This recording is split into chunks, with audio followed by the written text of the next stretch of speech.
तो फिर आज हम लोग Indian economic development chapter 4 start कर रहे हैं। ठीक है, तुम्हारा पॉवर्टी।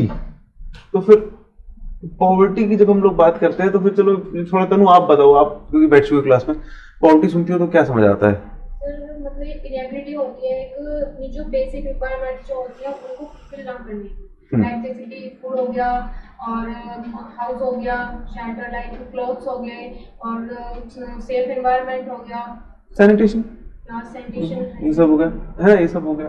तो फिर it is basically inability to fulfil minimum requirements. ये मिनिमम रिक्वायरमेंट्स क्या है? कहते हैं जैसे कि इसमें लिखा नहीं है सर, जैसे कहते मिनिमम रिक्वायरमेंट्स होती हैं फूड, क्लोथिंग, हाउसिंग, सैनिटेशन, ठीक है ना, कहते हाँ एजुकेशन हो गया, ठीक है।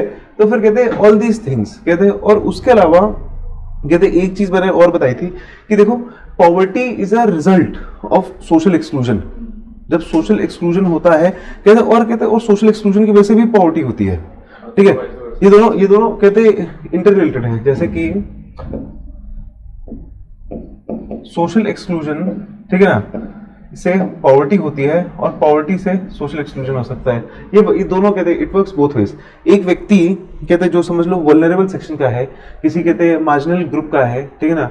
अब कहते अब मैंने एक चीज मैं आंसर्स में बताना भूल गया था आप लोगों को, कहते आप भी सुन लो। कहते कभी भी कहते एग्जाम में SC ST OBC कहते तब तक मत लिखो जब तक स्पेसिफिकली कास्ट बेस्ड क्वेश्चन ना हो, ठीक है ना। कहते try to use the word और टर्म कहते हैं मार्जिनल ग्रुप्स और कहते हैं और अंडर प्रिविलेज्ड ग्रुप्स, ठीक है ना, और vulnerable sections of the society. ये क्योंकि ये और ब्रॉडर सेक्शन, ये और ब्रॉडर टर्म है, ठीक है ना। तुम अगर SC ST बोल देते हो तो फिर कहते हैं बाकी माइनॉरिटीज का क्या, ठीक है ना। कहते तो फिर मतलब एक try to be as broad as you can, ठीक है ना। तो फिर जितना ब्रॉड होगा उतना सही रहेगा। अब देखो भाई, एक होता है रिलेटिव पॉवर्टी, एक होता है एब्सोल्यूट पॉवर्टी। रिलेटिव पॉवर्टी ये है कि जी कहते आसपास ही है पॉवर्टी के, कहते आसपास कहते वेल्थ गैप बहुत ज्यादा है, कहते हम उनके आसपास भी नहीं है कहीं, ठीक है ना।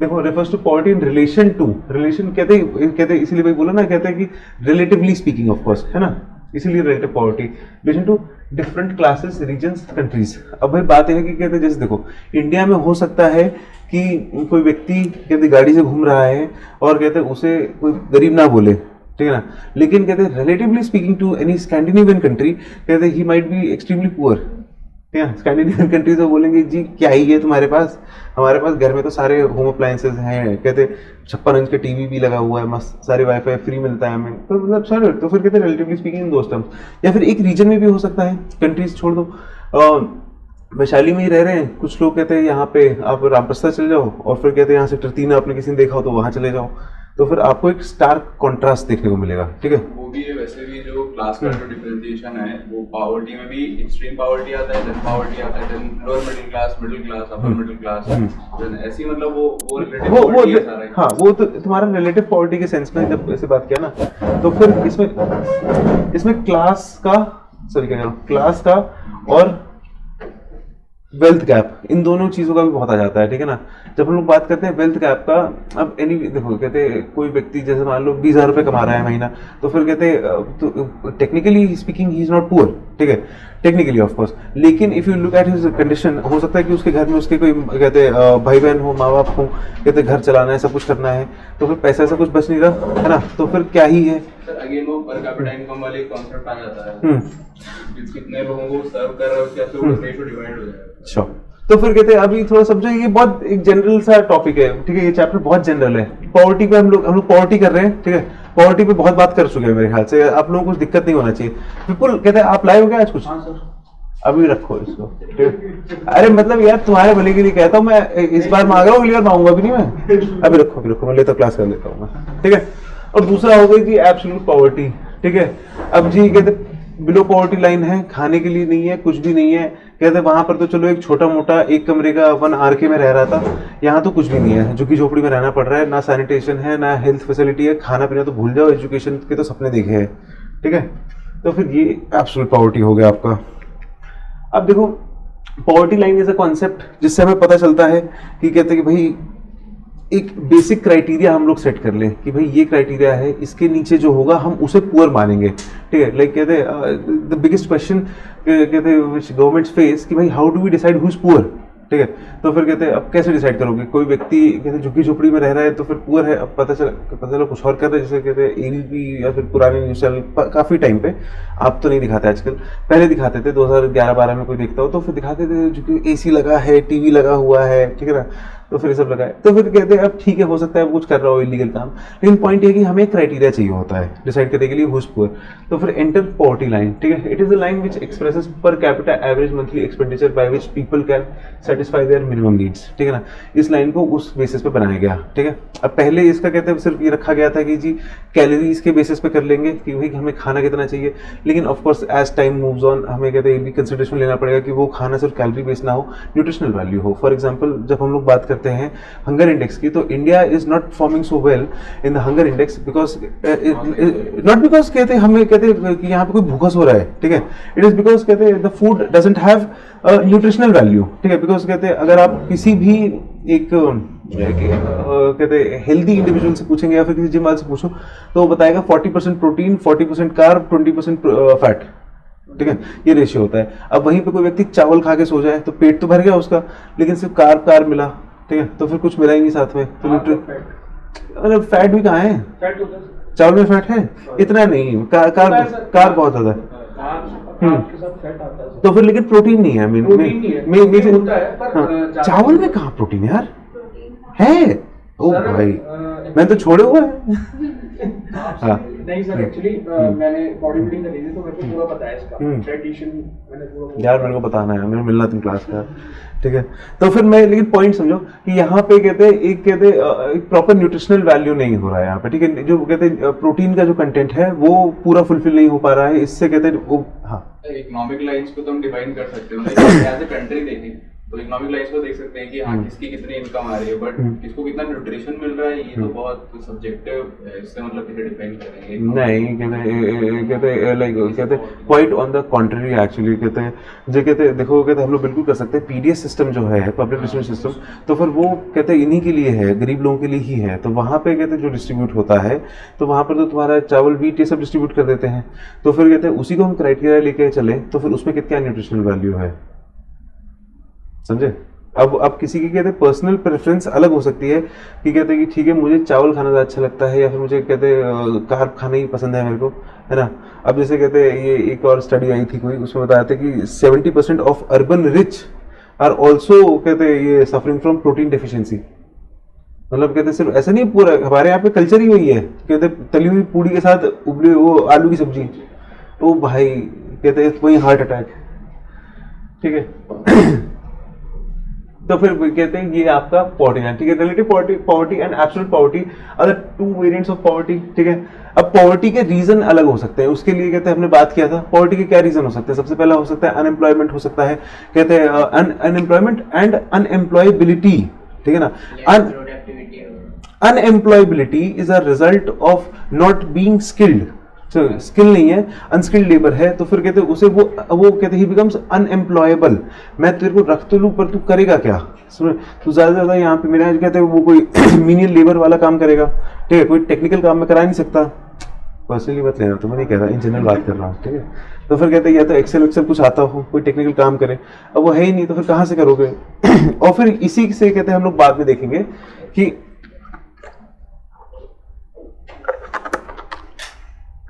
जब अनएम्प्लॉयबिलिटी हो जाती है, जब कहते एक एम्प्लॉयमेंट अपॉर्चुनिटीज नहीं मिलती हैं, तब कहते हैं बंदे को सोशल एक्सक्लूजन का भी फेस करना पड़ता है, क्योंकि एक चीज सोचो, एक सोसाइटी में जो व्यक्ति मैनुअल लेबर कर रहा है और कहते हैं ये मिनियल जॉब्स कर रहा है, तो फिर उसे सोशल एक्सक्लूजन वैसे ही देखने को मिल जाता है। कितने लोग हैं ऑफिस में जो झाड़ू लगाने वाले साथ बैठ के कहते हैं खाना खाएंगे या चाय पियेंगे, ठीक है, that is also form of social exclusion. फिर वहां से कहते हैं रिलेशन आपका चल जाता है कि उनका सर्कल भी अच्छा नहीं बना और कहते हैं अपॉर्चुनिटी तो भूल ही जाओ फिर, ठीक है ना। चलो ये डाइवर्ट हो गए। देखो it is the estimation of consumption cut off, ठीक है, इन प्राइवेट कंजम्पशन एक्सपेंडिचर और frequencies are recorded against each class interval, ठीक है।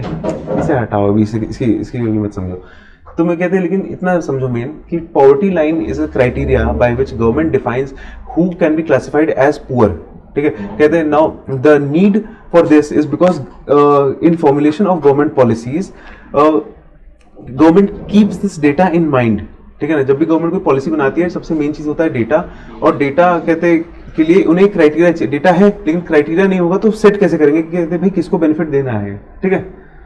अब हाँ बोलो कितना है क्या इस टाइम पे ईडब्ल्यूएस का कैटेगराइजेशन के लिए?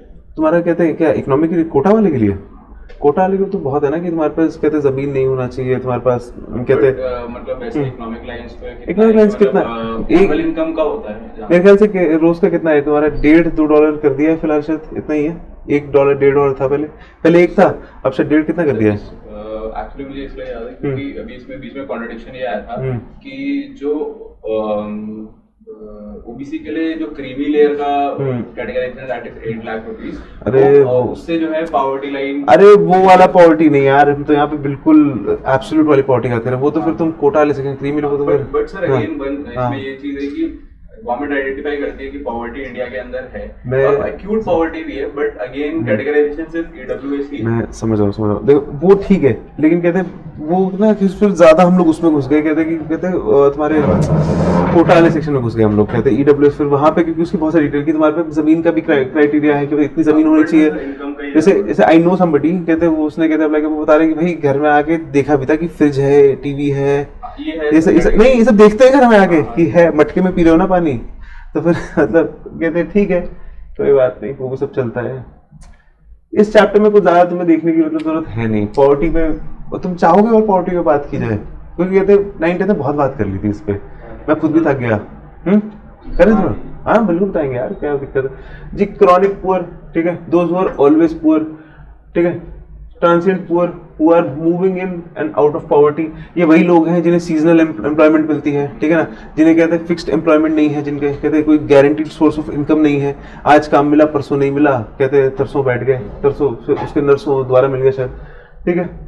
Never poor, these categorised as non poor people, basically आपका नॉन पुअर बोले तो कहते हैं थोड़ा सा ऊपर उठे हुए middle class people and rich people, ठीक है ना।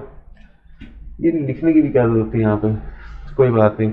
जब हम लोग रूरल पुअर की बात करते हैं तो we talk about landless labourers, ठीक है ना, मार्जिनल ग्रुप्स, कहते हैं आपके कहते हैं टिलर्स ऑफ द लैंड बोल सकते हो उनको, कहते हैं ठीक है जो दिहाड़ी पे काम कर रहे हैं ये लोग हो गए, या फिर सोशली एक्सक्लूडेड पीपल, कहते हैं मार्जिनल ग्रुप्स, SCs STs, आपके कहते हैं माइनॉरिटीज हो गई, ठीक है, इन सब की हम लोग बात करते हैं। मतलब इनमें हर कोई नहीं होता, लेकिन कहते हैं इनमें ब्रॉडली स्पीकिंग ये लोग होते हैं। अच्छा आप लोगों को बताता हूँ, अपने आंसर्स में SCs STs OBCs ये सब मत लिखा करो मार्जिनल ग्रुप्स, वल्नरेबल ग्रुप्स, ठीक है ना, अनप्रिविलेज्ड सेक्शंस ऑफ सोसाइटी, ऐसे बोला करो, ठीक है ना। मतलब SC ST लिखते हो ना तो थोड़ा नैरो हो जाता है, वल्नरेबल सेक्शंस थोड़ा एक ब्रॉड टर्म है, ठीक है, बताना यार। ओके,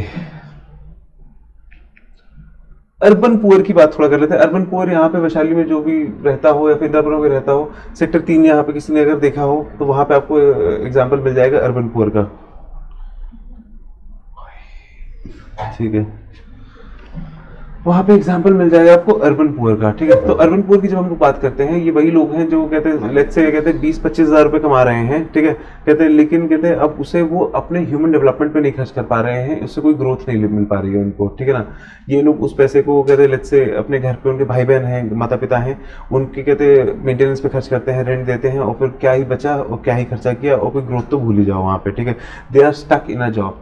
अब देखो दे आर जनरली माइग्रेंट्स, क्योंकि यहाँ पर अगर होते तो फिर कहते शायद किराए घर पे ना रहना पड़ता, कहीं ना कहीं तो शायद होता, छोटा घर होता लेकिन क्या पता होता, ठीक है। कहते हैं in search of employment, casual factory worker and self employed serving largely at street vendors. आप लेबर चौक नोएडा में कभी जाओ वहाँ पे आपको दिखेंगे, कहते तो फिर ये वही लोग हैं, ये अर्बन पुअर हैं, ठीक है ना, इनके पास काम नहीं। Urban poor largely spill over from the rural poor who are forced होगा वैसे यहाँ पे, force to migrate in search of jobs, वहाँ पे जॉब्स है नहीं तो फिर यहाँ पर आना पड़ा काम करने के लिए, कहते हैं कि जी मजदूरी करेंगे, कुछ ना कुछ करेंगे, फैक्ट्री में काम करेंगे, ठीक है। अब देखो इसके पीछे रीजन क्या है, लैक ऑफ इंफ्रास्ट्रक्चर, ये तो कुछ है ही नहीं, low level of national product, low rate of growth, बड़ा इंटरेस्टिंग सा बनाया है यार इन लोगों ने, सही। मेजर्स टू रिमूव पॉवर्टी, देखो पॉवर्टी रिमूव करने का सबसे बढ़िया तरीका होता है एजुकेशन, होता है पब्लिक इंफ्रास्ट्रक्चर, बेसिकली कहते हैं उस पर वर्क करो, ठीक है ना। कभी तुमसे कोई पूछे कि कहते हैं कि अब जैसे हाँ एक एग्जांपल मैं आपको कल बोला था मैंने कि यूनिक पॉइंट्स को थोड़ा अवॉइड करो, है ना। तो अब मैं आपसे पूछूंगा कि पॉवर्टी कैसे रिमूव करोगे, तो ये मत बोलना कि कहते हैं कि भाई कंप्यूटर चलाना सिखा दो, सबसे पहले मत लिखो ये पॉइंट, ठीक है ना। ये कहते हैं थोड़े आउट ऑफ द ब्लू वाला पॉइंट हो गया, किसी ने लिखे थे ऐसे अनोखे पॉइंट्स। तो सबसे पहले आप बोलोगे कि पब्लिक इंफ्रास्ट्रक्चर पे काम करो, ठीक है ना। सोशल सिक्योरिटी कहते हैं एक नेट होना चाहिए, जैसे कहते हैं जैसे पीडीएस हो गया कि ठीक है यार कितने पुअर हो जाओ, खाना तो दे देंगे थोड़ा बहुत, ज्यादा नहीं थोड़ा बहुत ही देंगे लेकिन देंगे। तो फिर कहते हैं ये कंप्यूटर चलाना, नेट चलाना वाला पॉइंट मे बी श्योर, इससे कहते हैं शायद बंदे में स्किल डेवलप हो जाए, may be it will help. लेकिन ये कि थोड़ा आउट ऑफ द ब्लू था और इसे थोड़ा इस पॉइंट को थोड़ा नीचे लिख सकते हो, वो भी तब जब तुम्हारे पास जनरल पॉइंट्स नहीं है, ठीक है ना। किसी का ब्रॉड एस्पेक्ट सीएसआर लिख सकता है, कॉर्पोरेट सोशल रिस्पांसिबिलिटी जो है उससे अरे तो कॉर्पोरेट सोशल रिस्पॉन्सिबिलिटी के लिए कहते हैं तुम कहते हैं वो कॉर्पोरेट मतलब होना चाहिए ना पहले, और तुम उस पर रिलाई नहीं कर सकते ना। ये एक स्टेट का वो एक प्राइवेट वो कहते हैं वो है ऑब्लिगेशन है, समझो। ऑल द गवर्नमेंट वो करती है, कहते हैं कि नहीं इस पे ऑब्लाइज करना पड़ेगा आपको, लेकिन कहते हैं आप उस पर रिलाई नहीं कर सकते। सोशल जो वो सोशल सेक्टर है श्योर, लेकिन कहते हैं जैसे बिल्कुल इस पॉइंट को नीचे लिखो थोड़ा सा। फर्स्ट पॉइंट इससे मत लिखना है कि सीएसआर को बढ़ा दो, ठीक है ना, पहले पब्लिक इंफ्रास्ट्रक्चर जैसा पॉइंट होगा, ठीक है यार।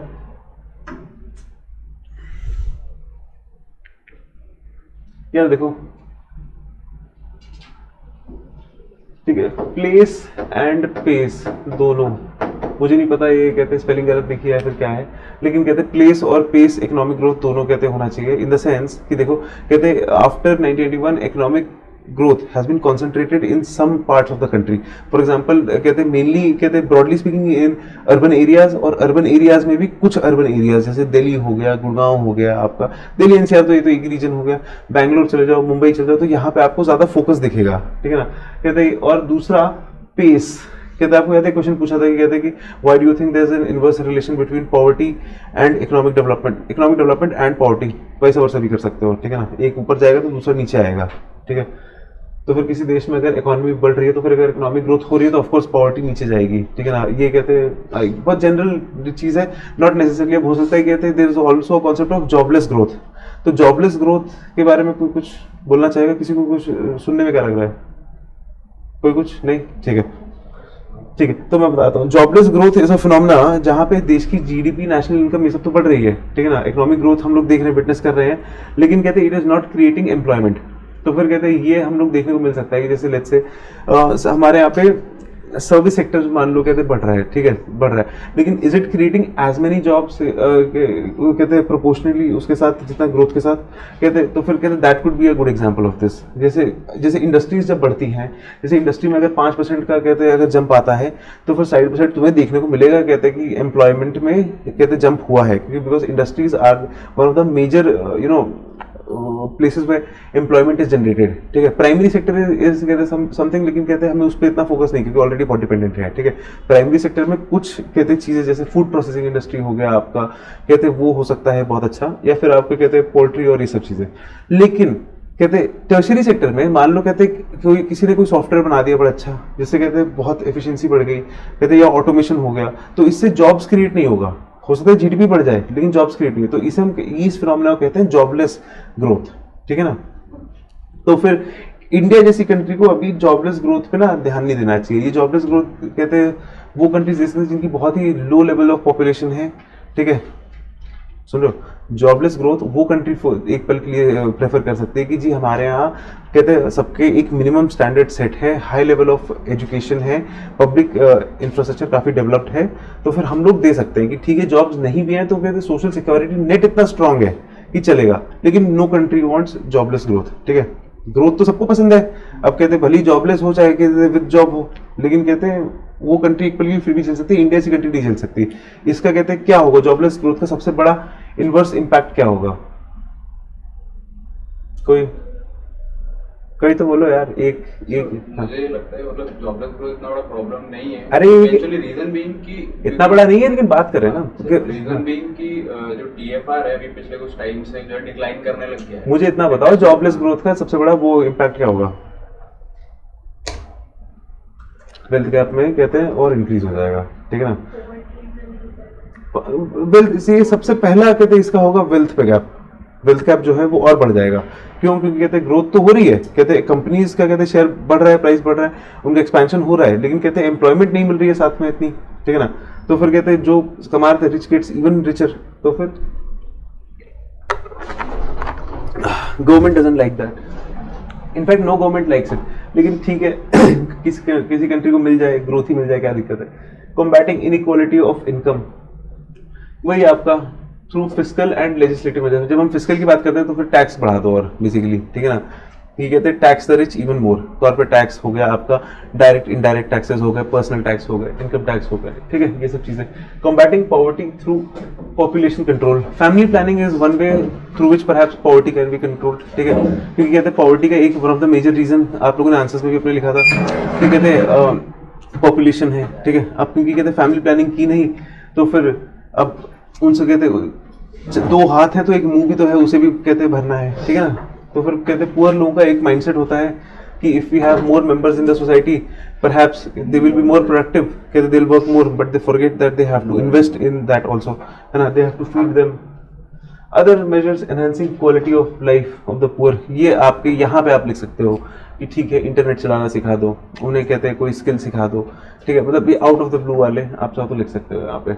बाय द वे मैंने सर से बात की है इसके लिए, ठीक है, पीपीटीज के लिए, तो फिर like we are working on it, और हो सकता है कि आपको शायद कल या फिर परसों से आपको कुछ डिफरेंट मिले, ठीक है। तो फिर like just hold your horses for now, okay.